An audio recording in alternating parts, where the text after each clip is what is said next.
The Olympics traditionally take place every 4 years, featuring some of the very best athletes in the world across a multitude of competitions and different sports such as archery, track and field, swimming, and particularly football, which tends to get overshadowed at the Olympics quite a lot, even though it does feature some of the best youngsters and under 23 players across the world.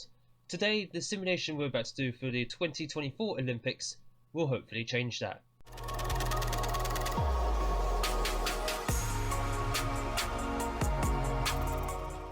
Hello and welcome to another Football Manager 2021 simulation. My name is Craig and today we are doing for the first time the Summer Olympic Games. The year is currently 2024. This is part of my Unemployed to Legend universe, which is my main save on YouTube. This is the same summer where the Euros have already happened, and there is going to be like a little card above my head at the top of the screen where you can go and watch the video for the Euro 2024 simulation, and you can see as well how that has turned out for the new European champions. But this is a tournament where it's mostly just under 23 players, so I've already had a look at the rules. In fact, if we just quickly show you, it's not a very long tournament, literally just group stage, quarterfinal, semi-final, straight into a final. But as you can see from the squad registration, a maximum of 3 over 23 aged players. So it's going to be mostly young players that we're going to be seeing in this tournament. So we're just going to quickly go through all the nations that are involved in the Olympics. Again, all under 23s. And we start with Group A, the first of 4 groups, where we have the Canadian, French, Japanese, and the Spanish under 23s. Now, I do have a bit of an interest in the French under 23s, if I can show you, because, where is he? Christian Ouedraogo is with me at Norwich City, the club that I currently manage, and he's currently with the French Olympic squad, so hopefully he can come back an Olympic champion. I've also just noticed Kylian Mbappe's in this. This is cheating, surely. Like, he's 25, fair enough, he's one of the over 23s who can be involved in the squad, but it's just cheating, isn't it? They've got a world champion in the squad. Erwan Betrancourt, I know of. Ousmane Dembele, he's 27. He's 27 now, good grief. I didn't realise he was that old. But otherwise, it's mostly just young players, many of whom I actually don't even know of, and a couple of whom are going to be Nugents as well, such as Nabil Gimuz. He only came through in the first season, so he's literally just a Nugent that the game has just generated. But you have to favour the French for going through in the group stage, because I do believe they are the reigning Olympic champions from 2020 or 2021 because of COVID. Let's go into Group B, actually. Who would I probably say is going to go through them? France and probably Spain or Japan. I'd probably say they're the favourites. Going into Group B now, and we have the following nations: Argentina, Iraq, Italy, and South Africa. History, well, footballing history dictates that you kind of have to favour Argentina and Italy, but again, it depends what under 23s we have for Iraq and South Africa. So you know what, we're just going to have fun with these Olympic group stages and with the final itself, which we will view as per normal simulation protocol. So Group B, I'll favour Argentina and Italy, but I wouldn't be surprised if Iraq or South Africa could spring a surprise. Again, for each group, it's only going to be the top 2. It's not like the Euros where third place could actually get through. It is just a straight top 2 from each group that go through. Group C, Belgium, Mexico, New Zealand, and Senegal. Again, football and tradition. We'll go with Belgium and Mexico. Senegal could spring a surprise, to be fair. They're not exactly a bad side, and they are one of the African powerhouses when it comes to the actual first team national side. So we'll see. We'll keep an eye on the Senegal under 23s. And for Group D, we've got Algeria, Colombia, Germany, and Iran. Now, in my Euro 2024 simulation, spoiler alert, Germany were knocked out in the quarterfinal. No, they weren't. They were knocked out in the group stages of their own tournament. It was hosted in Germany. So they need to have a seriously good Olympics to actually still be considered really a top nation after the flop that they've been so far this summer. I will probably go for this. Germany and Colombia I'll probably favour, although Iran I probably won't be too far behind. The same for Algeria. They're both decent nations in their own rights, but I feel Colombia and Germany will probably be that little bit stronger. Let's just confirm as well the past winners. Yes, France are indeed the reigning Olympic champions, as well as the reigning world champions, and now the reigning European champions. Spoiler alert. Brazil, Mexico, Argentina twice, and Cameroon have been the champions. Cameroon won it. Interesting. 2 back-to-back African nations, 96 and 2000. So those have been the winners for the past effectively 28 years at this point. So what we're going to do, we're going to come back for the final. We'll just quickly go through how each of the nations did en route to the final.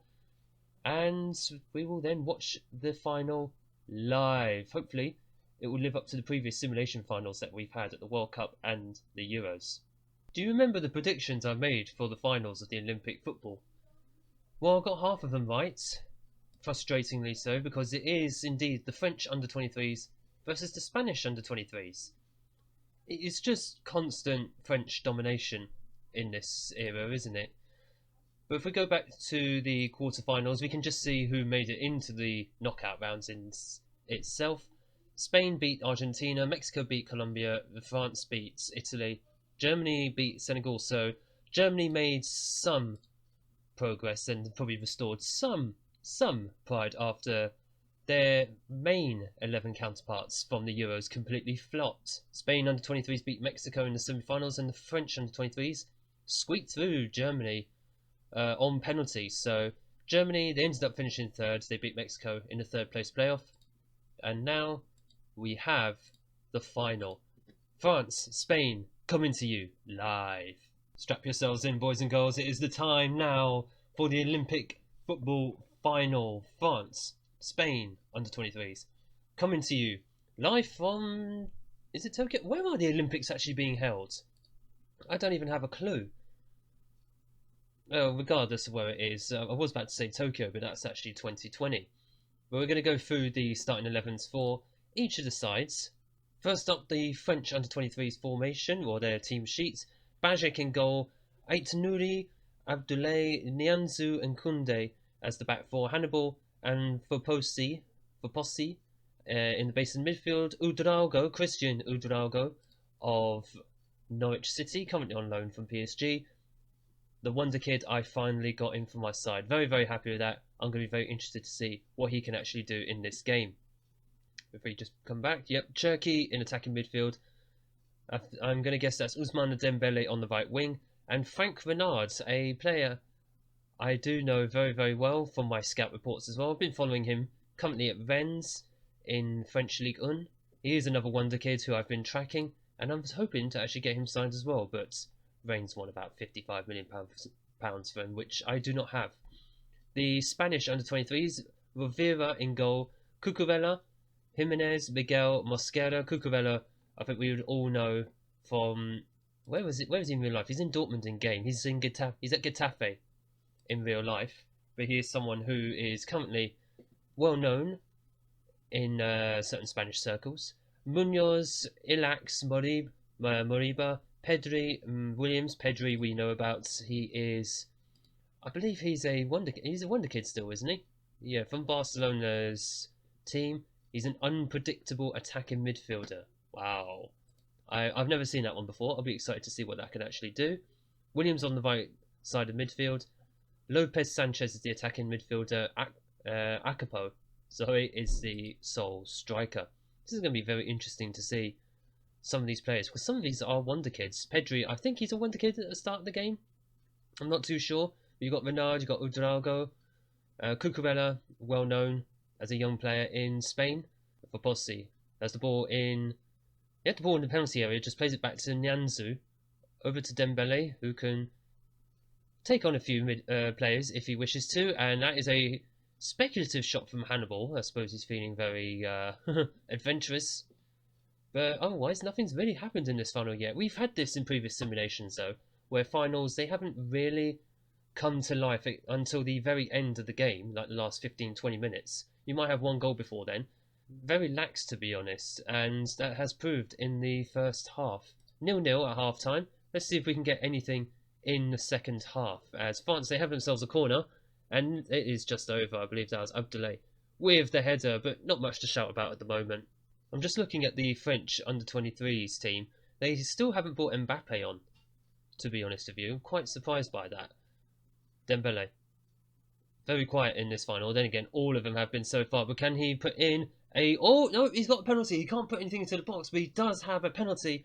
And France, with 10 minutes to go, could win this. If this is going to be the only goal, then, well, it would be a disappointing final. Certainly the first disappointing final we've had as part of these simulations, but France do indeed go ahead. Go Bulls. Scoring from the penalty spot, 81 minutes on the clock. 1-0 France. Have Spain got anything in the locker? They haven't so far, although we get a highlight straight off the kickoff, and that's usually indicative of at least a chance, if not a goal. And by the way, just to confirm, yes... Oh, we want key highlights! Put it on extended, that's why. My bad. Whoops! But we get a chance there at least, anyway. First time we've seen Spain go forward. I wonder, we might get a little bit more in terms of highlights now, but obviously, considering nothing has happened in the previous 80 minutes, I think it's safe to say it's been a very dead, dull, boring, kind of crappy game. Then again, it's the Olympics. Does anyone even care too much? What am I saying? We're here. We care. We want to see a good final. You, the viewer, you clicked on this video and you want to see a good final, and that's what you deserve to be delivered. And it's another penalty for France. It looks like legitimate tackles, but because FM21's match engine just can't tell the difference between a good tackle and a bad tackle. And Goebbels misses. Ooh. Left the door open for Spain, didn't you, over half their squad? Oh no, that's the French Under-23s. Alright, here we go. Well, still half their squad is tied anyway. Now we can see how the Spain's players are looking. France just look at a different level though, don't they? I mean, look at them. Goebbels, he's got the energy of 10 men. The Spanish defence can't keep up with him. I thought that was going to be another penalty. Imagine 3 penalties in one game. Hey, at least it'll give us the potential of another goal. Oh, was it full time? I didn't even know it was 90 minutes. Oh, well, 1-0. French dominance continues. The Spanish had no answer. I don't know where this final took place. We'll have a look afterwards just to see what country we were even in for this. Is it Germany? Did Germany have the Olympics in 2024? I honestly don't have a clue. Regardless, your Olympic football champions, the French Under-23s. Once they finally lift the trophy, there we go. Fireworks raining down, and France have their second trophy of the summer. Yeah, spoiler alerts. You might want to click on the video or cards that's coming up above my head for the Euro 2024 simulation. France did it there as well, on German soil. I think that's kind of poetic justice, isn't it, for Germany's history? So I've just had a look, and the hosts were actually France. So France have the 2024 Olympics. So they've won it on their home turf. As if they needed more of an advantage. I mean, they probably... Yeah, the Parc des Princes. So they had a crowd of more or less, probably close to 40,000, all cheering on the French team. So I call shenanigans. I call that a bit unfair to Spain's Under-23s. But regardless, your Olympic champions 2024, France. France domination continues. And if this is the Under-23s, we could be in for a long, long wait for anyone else to win a major trophy. Unless we go and do the Asian Cup. Might have to go and look at when that actually is. But regardless, thank you so much for everyone for joining in for this video. If you like this video, make sure to hit the like button down below. And make sure to smash that red subscribe button for more Football Manager videos. But thank you all again so much for watching. I look forward to seeing you all in the next video.